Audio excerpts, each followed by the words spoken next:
to silence their cell phones. If you have a cell phone, if you could silence or turn it off. Check 1, 2. This is the final mic check. Check 1, 2. Audio check. This is the chairman's mic. Please turn off your cell phone or put it in mute. Check 1, 2. Check 1, 2. This is the chairman's mic. Check 1, 2. Check 1, 2. Audio check 1, 2. We're doing a final mic check for the pool as well as DMA, as well as a cell phone announcement. Please silence all cell phones. Check 1, 2. Check 1, 2. Got about 4 minutes.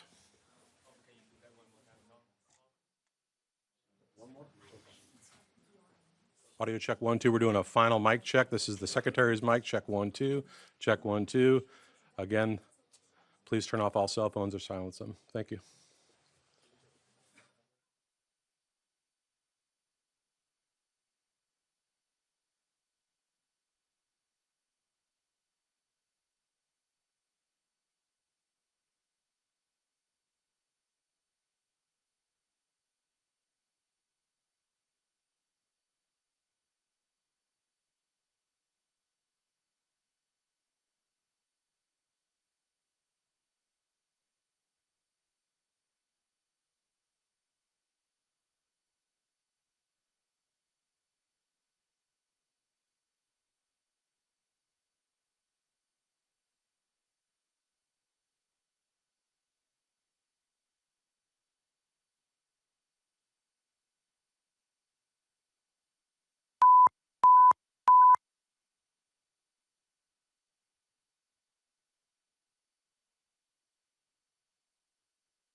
Well, good morning.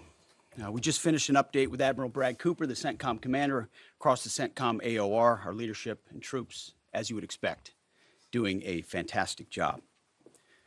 2 days ago, under the direction and direct orders of President Donald J. Trump, the Department of War launched Operation Epic Fury, the most lethal, most complex, and most precise aerial operation in history.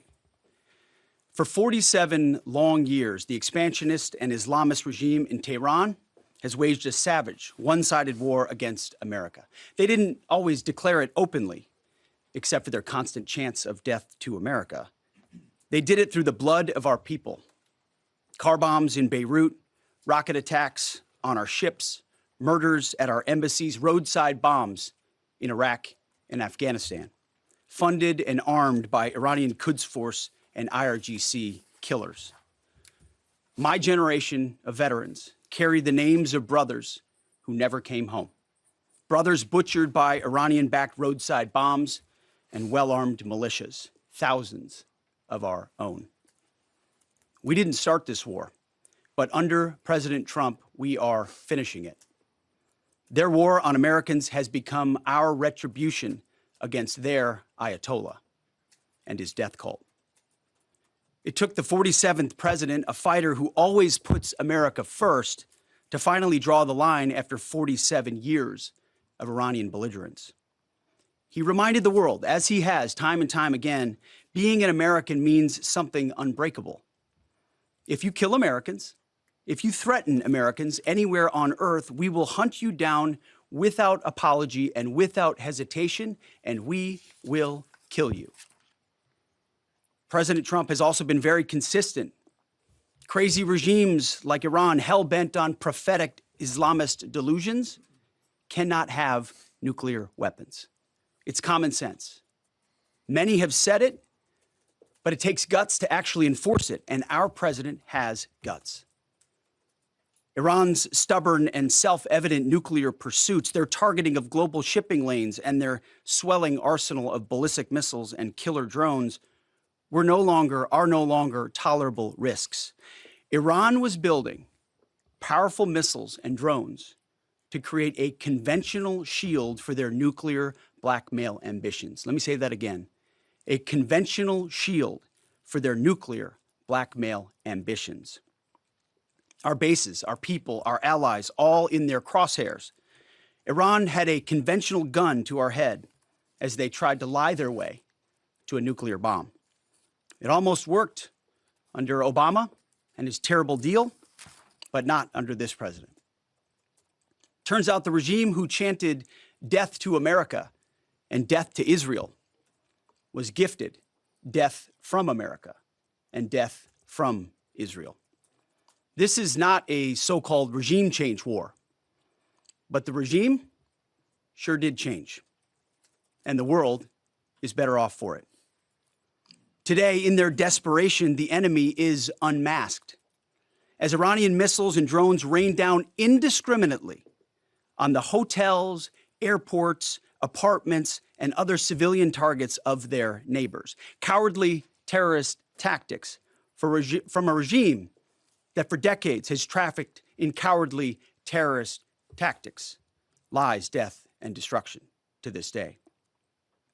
The Iranian leadership has built nothing except proxies and missiles and drones and deeply buried nuclear factories and facilities. Peaceful nuclear ambitions do not need to be buried underneath mountains. Last June, Operation Midnight Hammer obliterated their nuclear program to rubble. Afterward, we told them plainly, that's it, now make a deal. They arrogantly refused. We said, rebuild it, and we'll stop you again, this time far worse. Well, President Trump, Secretary Rubio, Steve Witkoff, Jared Kushner, they bent over backwards for real diplomacy, offering pathway after pathway to peace. I watched it. I was there. They tried over and over and over again earnest attempts at peace. The former regime had every chance to make a peaceful and sensible deal. But Tehran was not negotiating. They were stalling, buying time to reload their missile stockpiles and restart their nuclear ambitions. Their goal, hold us hostage threatening to strike our forces. Well, President Trump doesn't play those games. And as Secretary Rubio said after the Maduro raid, if you don't know, now you know. President Trump puts America and Americans first. He doesn't hesitate, and neither do our troops. The mission of Operation Epic Fury is laser focused. Destroy Iranian offensive missiles, destroy Iranian missile production, destroy their navy and other security infrastructure, and they will never have nuclear weapons. We're hitting them surgically, overwhelmingly, and unapologetically. With every passing day, our capabilities get stronger and Iran's get weaker. We set the terms of this war from start to finish. Our ambitions are not utopian.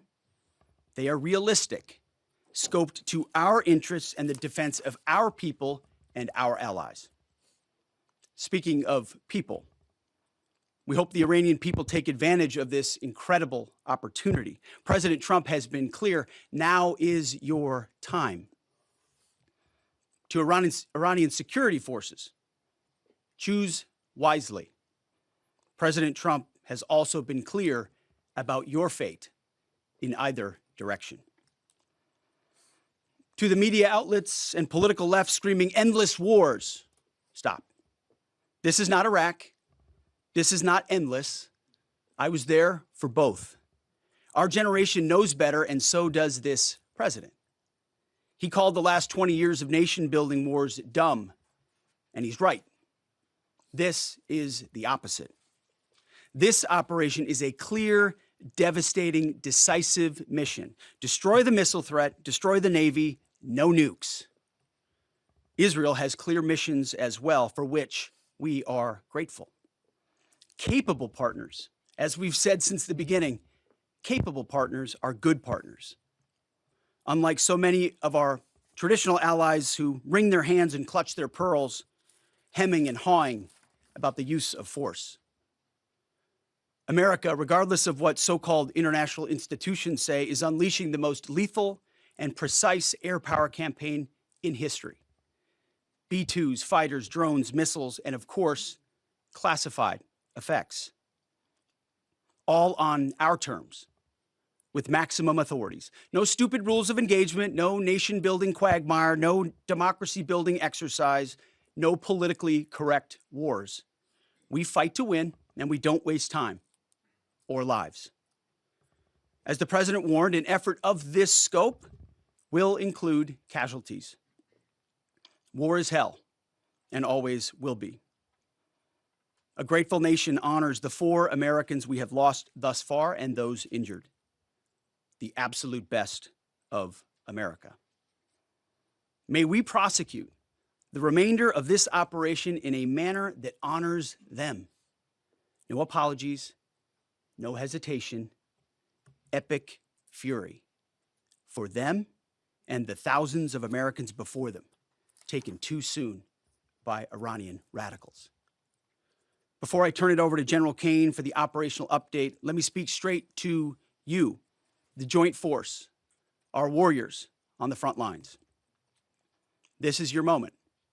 This is the generational turning point America has waited for since 1979, and since the rudderless wars of hubris my generation, our generation, endured. Don't listen to the noise. Just stay focused. Our commander-in-chief is steady at the wheel. We face a determined enemy, but you are better. But we must prove it every single day. History doesn't care if we're tired, if we're scared, or if the fight feels big. It demands warriors who rise anyway.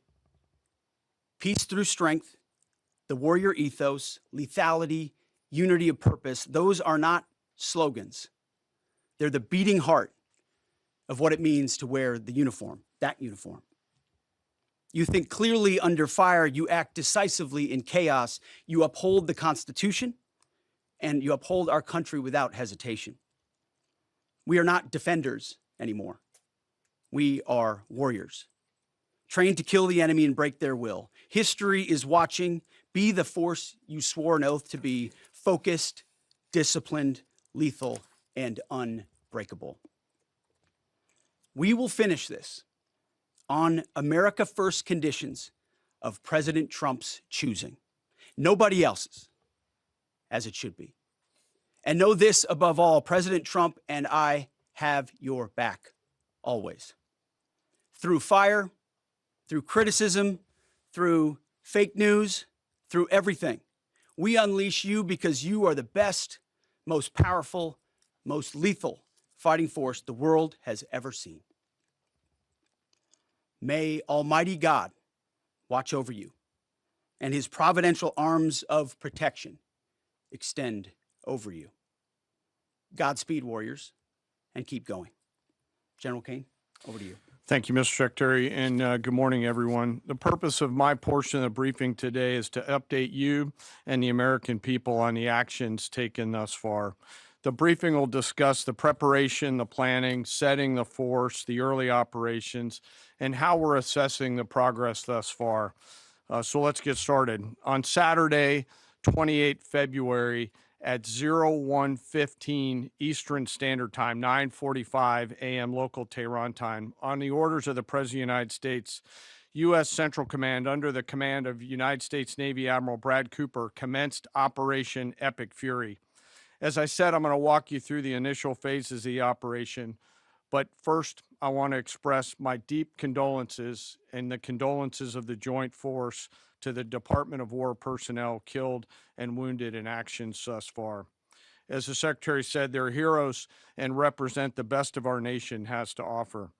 They're true examples of what selfless service means. Our deepest and heartfelt condolences are with their families, their friends, and their units. We grieve with you and we will never forget you. Additionally, I stand here before you today grateful for each service member, planner, logistician, operator across our joint force, for our Department of War civilians, our intelligence community teammates, our interagency teammates who continue to stand in harm's way alongside us. I am proud of all of you as you take the fight to the enemy, and we are the best in the world at integrating, period. I want to extend my personal gratitude to the dedicated commanders and senior enlisted leaders and the enlisted members of the Joint Force who are fighting this fight across the CENTCOM AOR. In addition to Admiral Cooper and Fleet Master Chief Compton, I want to highlight a few today. U.S. Army Central Command Commander Lieutenant General Pat Frank, who along with his team are fighting the counter-missile and counter-drone fight. United States Navy Central Command Commander Vice Admiral Kurt Renshaw and his team, who are engaged with the Iranian Navy and projecting American naval combat power from the seas. And United States Air Force Central Command Commander Lieutenant General Derek France and his leadership team, who are crushing Iranian targets from the air. I want to highlight the support to the CENTCOM fight from other combatant commands who are directly involved with this effort, to include U.S. Spacecom, U.S. Cybercom, and U.S. UCOM. I also want to specifically call out United States Transportation Command and U.S. STRATCOM for their contributions to this fight. We cannot project American combat power at the time and place of our choosing without both. And finally, I want to express how deeply thankful I am for the continued service and sacrifice of the entire Joint Force and their families. Their unwavering commitment and dedication are the cornerstones of this effort. So let me start with a few details. First, to be clear, as the Secretary said, this is not a single overnight operation. The military objectives that CENTCOM and the Joint Force have been tasked with will take some time to achieve, and in some cases will be difficult and gritty work. We expect to take additional losses, and as always, we will work to minimize U.S. losses. But as the Secretary said, this is major combat operations. So let me talk about the preparation and the planning. On February 28th, the full strength of America's armed forces came together in a unified purpose against a capable and determined adversary. The United States Army, Navy, Marine Corps, Air Force, Space Force, Coast Guard, and our reserve components integrated across our combatant commands and began coordinated operations with the Israeli armed forces of an unprecedented scale. As the Secretary laid out, our military objectives are clear. Our mission is to protect and defend ourselves and, together with our regional partners, prevent Iran from the ability to project power outside of its borders and be ready for follow-on actions as appropriate. Across every domain, land, air, sea, cyber, the U.S. Joint Force delivered synchronized and layered effects designed to disrupt, degrade, deny, and destroy Iran's ability to conduct and sustain combat operations. On the U.S. side, this marked the culmination of months and, in some cases, years of deliberate planning and refinement against this particular target set. From precision strikes against key military infrastructure to persistent intelligence and targeting integration to the close coordination of the components across vast distances, this operation again demonstrated America's reach, readiness, and professionalism, and that of our joint united force. It was historic not only in the operational scope, but in the level of joint integration displayed across every element of the joint force. And as I said earlier, this work is just beginning and will continue. So now to talk a little bit about setting the force and setting the theater. On the order of the Secretary of War over the last 30 days to reinforce deterrence and provide the President with credible options should action be required, the Joint Force began to systematically reposition assets and personnel across the region. These movements ensured that U.S. forces remained postured, protected, and ready to respond decisively for any emerging threat.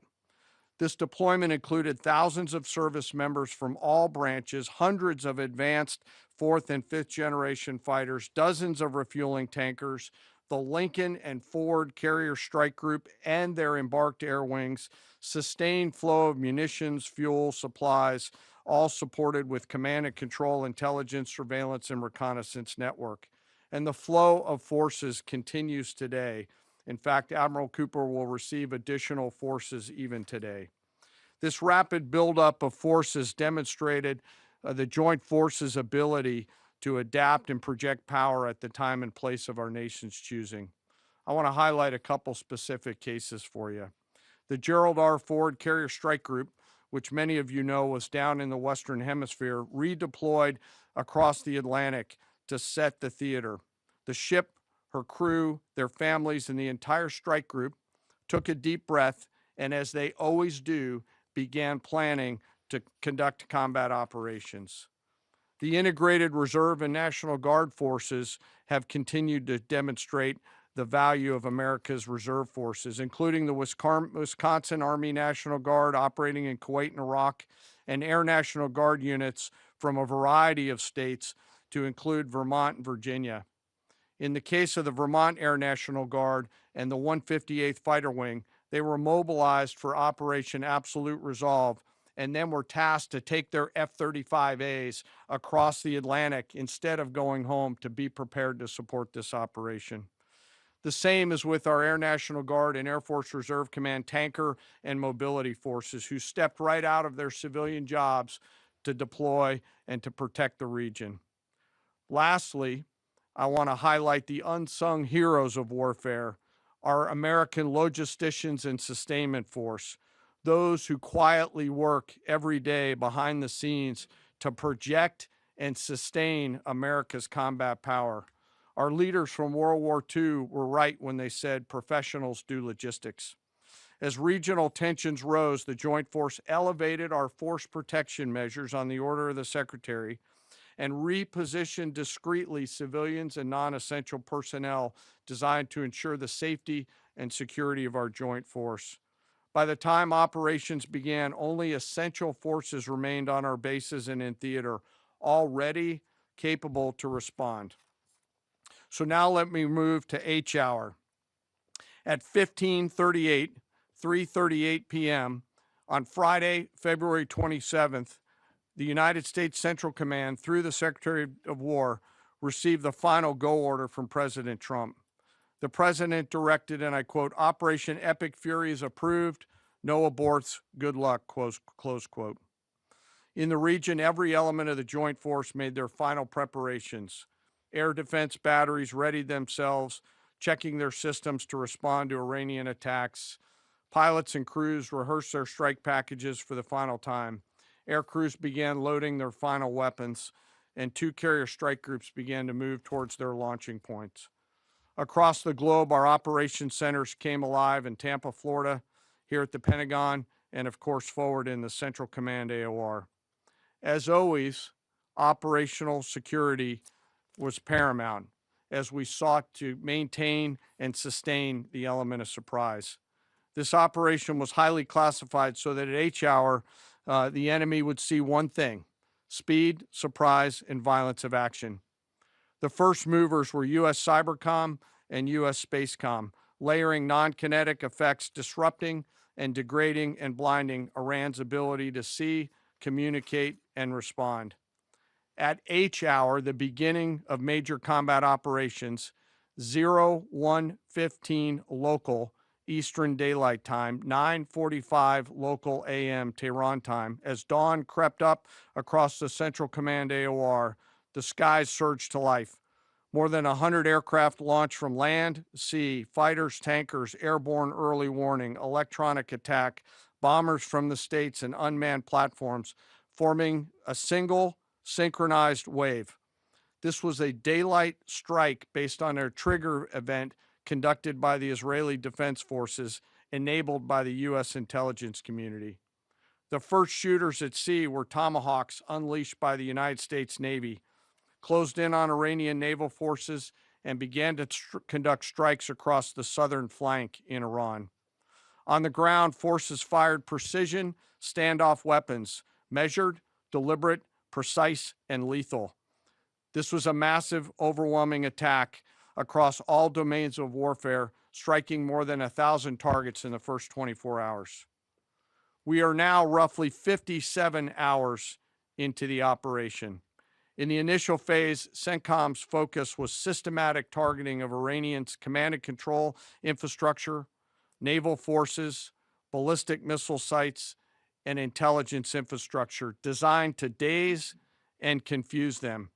Coordinated space and cyber operations effectively disrupted communications and sensor networks across the area of responsibility, leaving the adversary without the ability to see, coordinate, or respond effectively.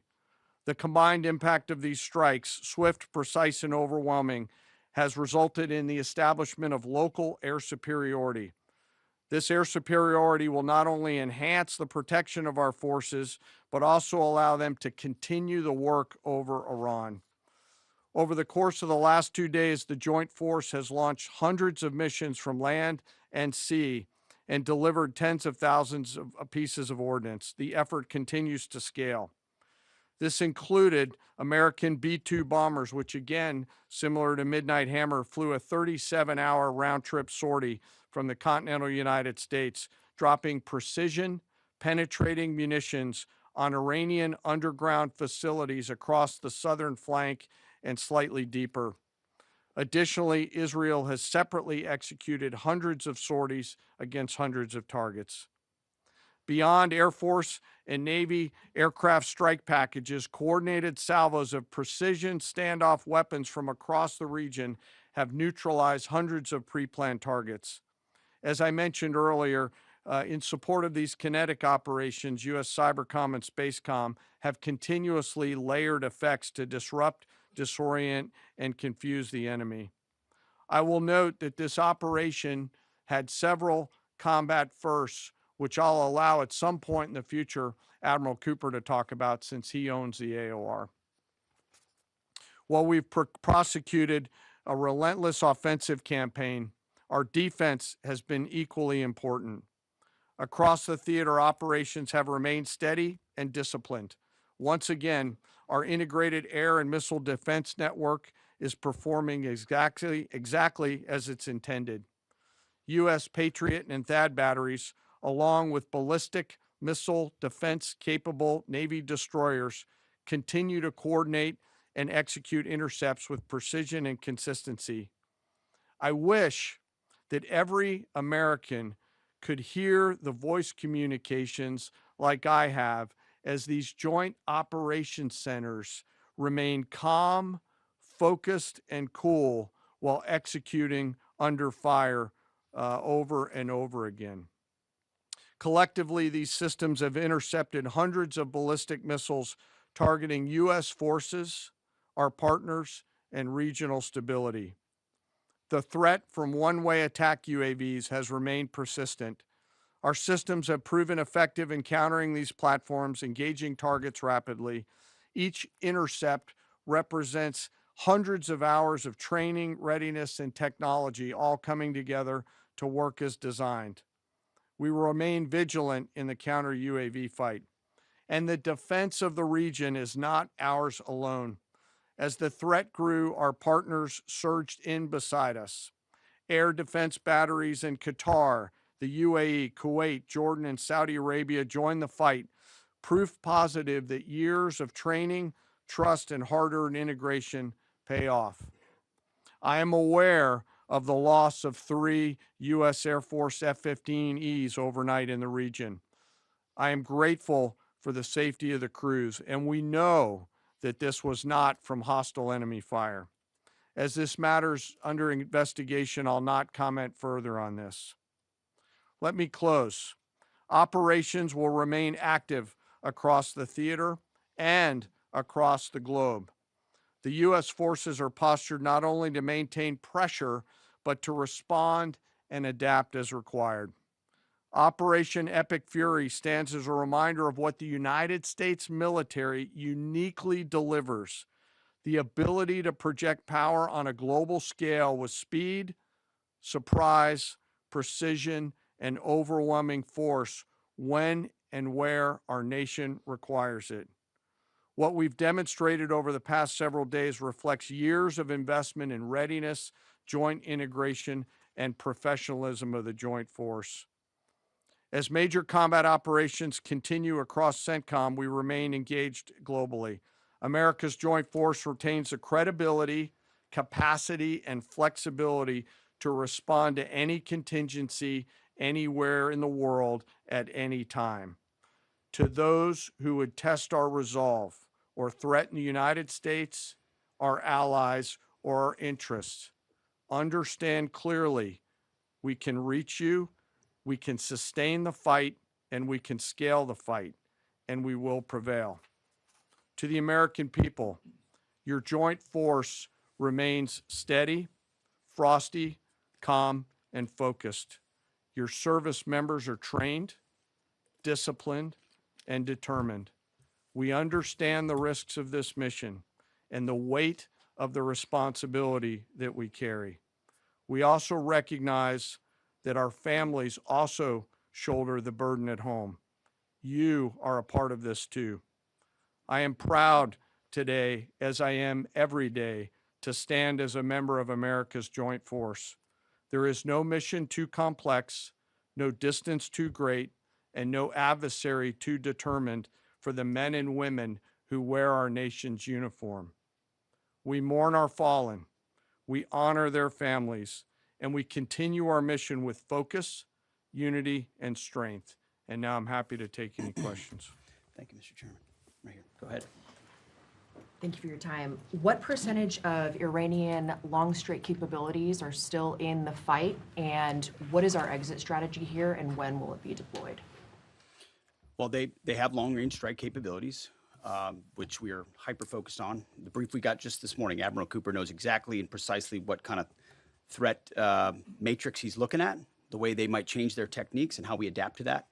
So we're making sure the theater commander has absolutely everything he needs. I mean, one of the things the chairman mentioned is for months and months, even before we built up, we ensured that we had maximum defensive capabilities in theater to allow the president the decision space in the future. So even before this buildup in the last 30 days, we discreetly brought defensive assets in to make sure, understanding that there are Iranian capabilities. As far as time frame, I would never hang a time frame from our perspective. The commander-in-chief sets the op tempo and terms of this fight. As I said, it's on his terms. And we'll make sure that Admiral Cooper and his team have everything they need, not just to defend. I mean, the best defense is good offense. And so we're aggressively pushing into that airspace over that southern flank to ensure that we control it and we destroy anything that moves that would attempt to shoot us. Think of it as shooting the archer instead of the arrows. That's where we want to be. And we have the kind of exquisite intelligence to get over the top, find that and destroy it. It won't happen overnight. This is a big battle space with a lot of capabilities. That's part of the reason why it's such a threat to us. That's why I talk about conventional umbrella to blackmail nuclear ambitions. They were building up this conventional arsenal in order to ensure that no one would ever block them from their ability to get nuclear weapons. So we're very clear-eyed about the nature of this Iranian threat, and we're going to get after it. I don't know if you have anything to add to that, Mr. Chairman. Thank you for the question. The only thing I'll add is that unlike an operation, a single operation like Midnight Hammer or Absolute Resolve, it'll take some time for us to conduct battle damage assessment, and the targeting cycle that CENTCOM will run will take those things into effect. Admiral Cooper will adjust his plan and fires accordingly to ensure that we're attriting that. He's focused on long-range strike capability coming out of the enemy, and that's a key and essential part of it. Of the capabilities that still exist from the enemy front? Yeah, that's what I mean when I say we're still doing BDA. Normally we'd be able to see a singular thing and we'd assess pretty quickly. He's doing offense and assessment simultaneously, so it'll take longer for us to assess than it would in a single operation. Secretary Hegseth, thank you. Reagan Reese with the Daily Caller. 2 questions for you. The president said yesterday in his video message that we will leave Iran when we complete all of our objectives. What are our objectives? And can you share more information on how the soldiers who were killed were killed? Well, I laid out the objectives, as did the chairman. They're completely nested. I mean, Iran has an ability to project power against us and our allies in ways that we can't tolerate. So whether that's ballistic missiles and drones, so offensive capabilities, effectively their navy, which would attempt to set other terms and impose different costs, drone capabilities, which we laid out there, and ultimately, though, this tying it back to Midnight Hammer, the president has been willing to make a deal. You can't have a nuclear bomb. Radical Islamists can't have a nuclear bomb that they wield against the world. He gave them every single opportunity. Then we precisely took it away. And even then, after that, they didn't have that. They didn't come to the table with a willingness to give it away. So ultimately, those nuclear ambitions, which never ceased, are something that had to be addressed as well. So that's a discrete sense of what's being addressed here to ensure that they can't use that conventional umbrella to continue a pursuit of nuclear ambitions. And then as it pertains to the U.S. casualties, that particular incident was, you have air defenses and the lot's coming in and you hit most of it. And we absolutely do. We have incredible air defenders. Every once in a while, you might have one, unfortunately, we call it a squirter that makes its way through. And in that particular case, it happened to hit a tactical operations center that was fortified, but these are powerful weapons. So we certainly will do, as I said, moments like that, as we remember them and we take care of them and take care of their families, only stiffen our resolve to ensure that we do this properly. Thank you. Yep. Right here. Thank you, Secretary Hegseth. I had 2 questions for you. First, are there currently any American boots on the ground in Iran? No, but we're not going to go into the exercise of what we will or will not do. I think it's one of those fallacies for a long time that this department or presidents or others should tell the American people this, and our enemies, by the way, here's exactly what we'll do. Here's exactly how long we'll go. Here's exactly how far we'll go. Here's what we're willing to do and not do. It's foolishness.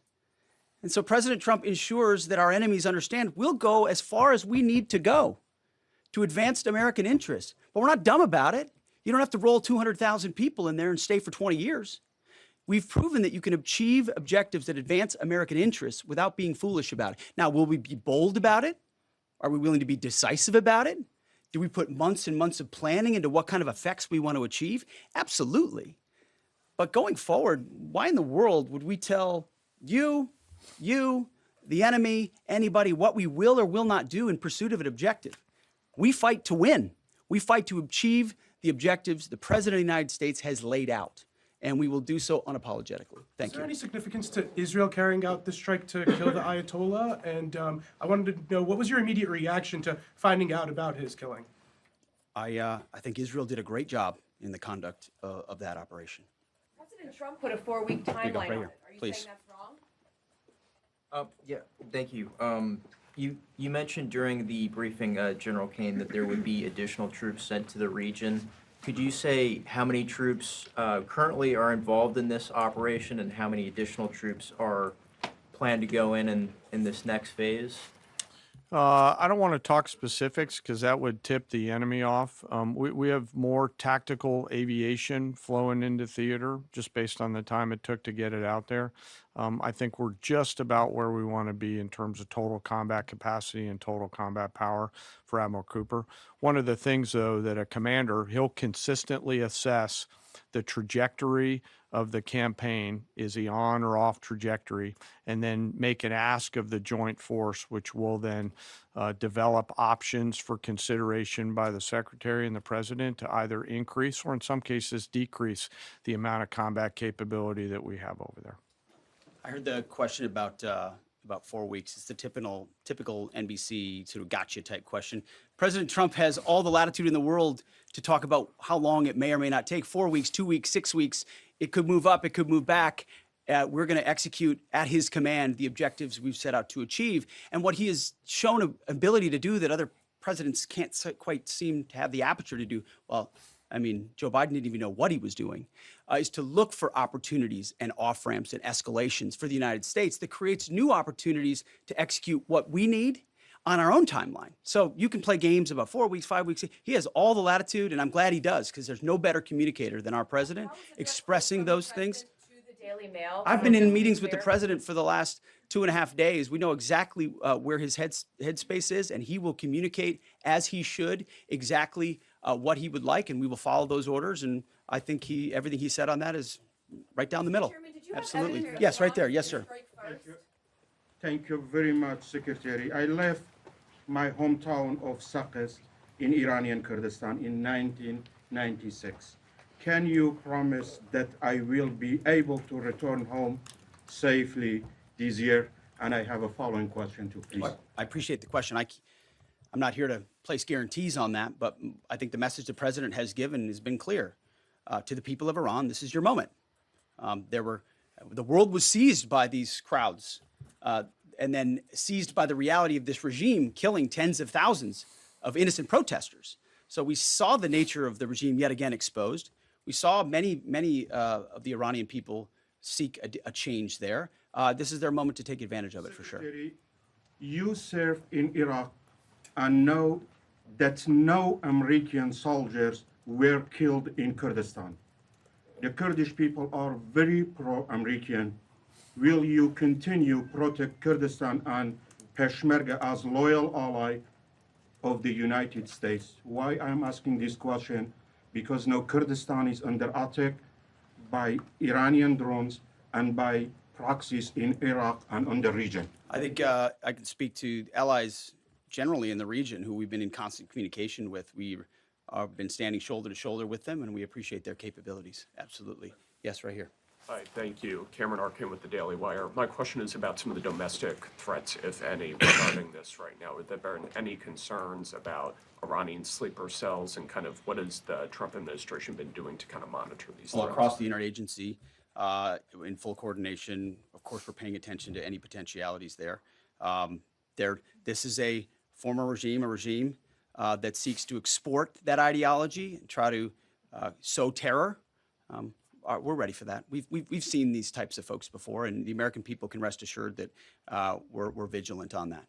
Right here. Secretary, thank you. Kind of a follow-up on that last question. There was just this, what appears to be a terrorist attack in Austin yesterday. How does that change the operation at all? What effect does that have? And It doesn't change the operation at all, and I know the authorities are executing exactly the way they should. Secretary Hegseth, and one for Chairman Kane as well. I understand, to your point here, that you don't want to broadcast everything for our adversaries to hear, but the American people also want to know what they're sending their men and women to war for. Is there a concern of this spiraling into a longer war? And then one for the chairman when you're done. Did you not hear my remarks? I mean, we're ensuring the mission gets accomplished, but we are very clear-eyed, as the president has been, unlike other presidents, about the foolish policies of the past, that recklessly pulled us in to things that were not tethered to actual clear objectives. So we know, we have plans, we have generals, we have chairmans, we have commanders, CENTCOM commanders, Admiral Cooper, who's executing very deliberately to ensure outcomes that I laid out are accomplished. But we would never, in front of a press pool, lay out how long that may take. The mission for our warfighters, which is what matters to us, is very, very clear. And they're executing it right now violently. And just for the chairman quickly, I have one for the chairman. You said this is not a one-night operation. It will take time to achieve the goals. What would be the goal line here for you? I think the Secretary laid out the military objectives, and that's what we execute against is the military objectives. Last one right here. Thank you, sir. As you've said, there are a large amount of U.S. service members that are in harm's way right now. What is your prayer for them? First of all, my prayer for them is that I do pray for them. My wife prays for them. Our family prays for them. Our cabinet prays for them. None of this is done on a whim. Having been in their boots, having been in their shoes, having been in their flight suits, I know we think about them with every decision that we make and every recommendation that we make to the President of the United States. Those recommendations are made prayerfully. And when I pray every day for them and for this mission, I pray simply for the biblical wisdom to see what is right and the courage to do it. It's going to take courage to follow through on this. There's going to be a lot of noise, and we pray for that, and we hope all of you do as well. Thank you very much. Appreciate it. Thank you.